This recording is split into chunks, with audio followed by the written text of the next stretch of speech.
Resilience is the single most important skill for survival, and most people have it completely wrong. I spent 100 nights sleeping in my car under flickering lights of a Walmart parking lot just to keep my dreams alive.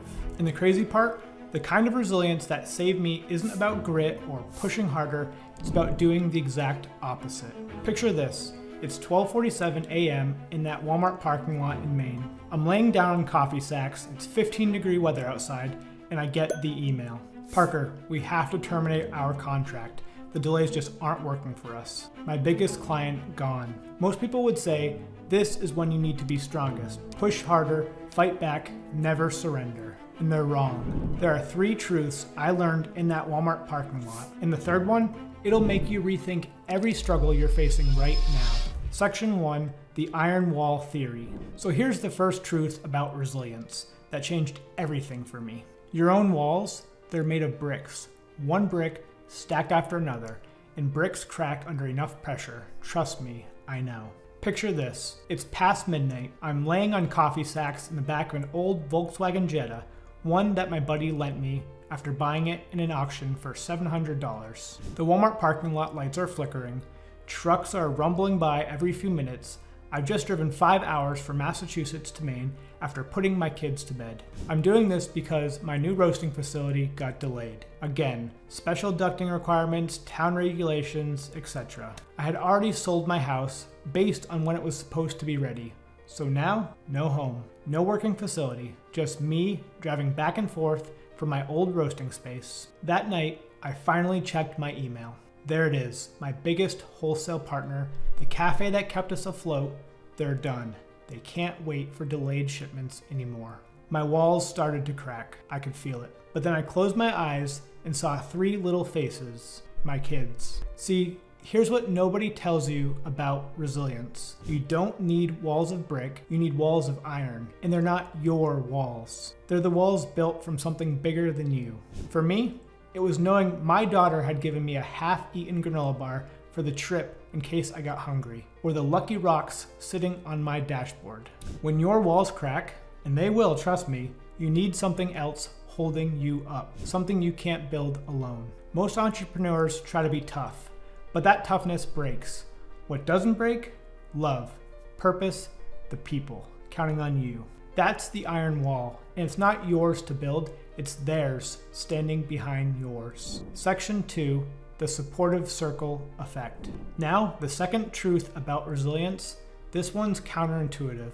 Most people think resilience means doing it alone or being the lone wolf. I used to, and it's wrong. Let me take you back to Niger in 2018 in the Sahara Desert, helping to build the biggest military base in Africa. There's this insane sandstorm, and I'm out there alone, working out. Visibility, maybe 10 feet, sand whipping everywhere. I'm drawing in the dirt with a stick, the black ink coffee logo. Just me in the storm and this dream. But here's the thing, the real magic happened later. It's late at night in the spot only me and my buddy and I had access to.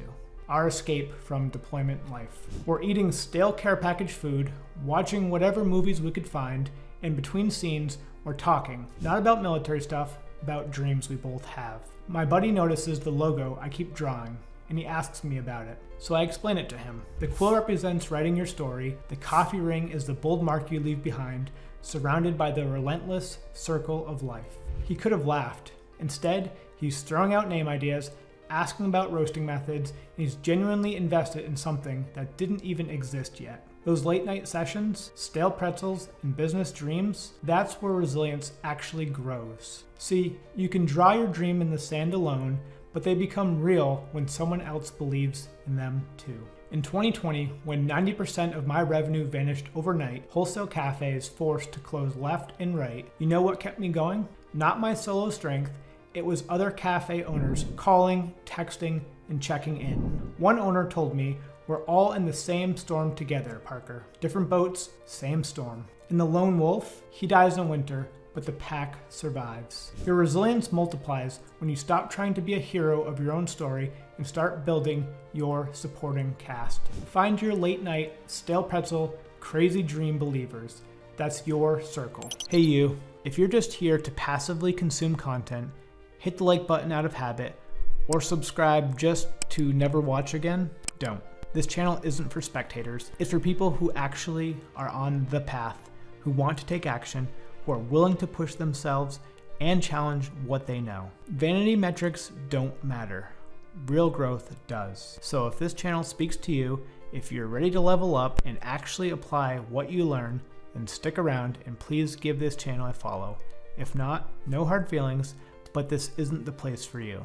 All right, back to the video. Section 3, the reality of resilience timing. All right, the third truth, this is the one that'll mess with your head. Everyone thinks resilience is about bouncing back. It's not. It's about bouncing forward and knowing when not to bounce at all. Let me explain. When my business revenue plummeted in 2020, I did what every resilient entrepreneur does: spray and pray, posted on social media constantly, tried every growth hack, pushed harder. You know what happened? Nothing. Actually, worse than nothing. I was burning energy I didn't have for results that weren't coming. Here's what nobody admits. Sometimes resilience means accepting the punch instead of fighting it. Those 100 nights in my car, I could have forced things. I could have taken massive loans, hired help, pushed my family harder. That's what hustle culture tells you to do, right? Instead, I accepted it. This is where I am. This is what needs to happen, not forever, just for now. My kids needed a dad who came home mentally and physically, even if he left again. My wife needed a husband who was present when present, not stressed about fixing everything. Real resilience has seasons. There's a time to push through walls, and there's a time to sleep on coffee sacks and save your energy. When that biggest client left at midnight, old me would have sent 20 emails, called every lead, panic fixed. Instead, I turned off my phone and went to sleep.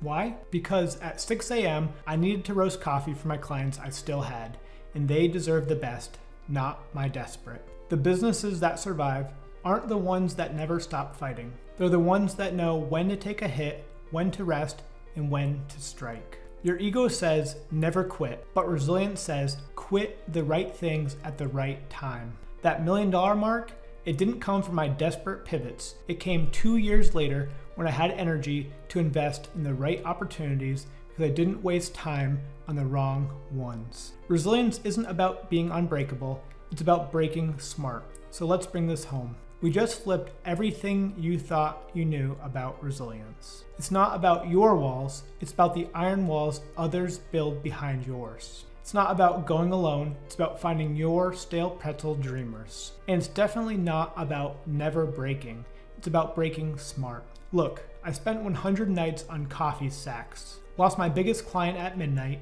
started a business during a global shutdown, and somehow I built a $1 million coffee company with no funding or knowledge about roasting or how to run a business. Not because I'm tougher than you, because I learned these 3 truths the hard way. Right now, you might be in your Walmart parking lot stage. Maybe it's not literal, maybe it's that email you're dreading, that decision you're avoiding, that dream that you drew in the sand and haven't started yet. Here's what you do.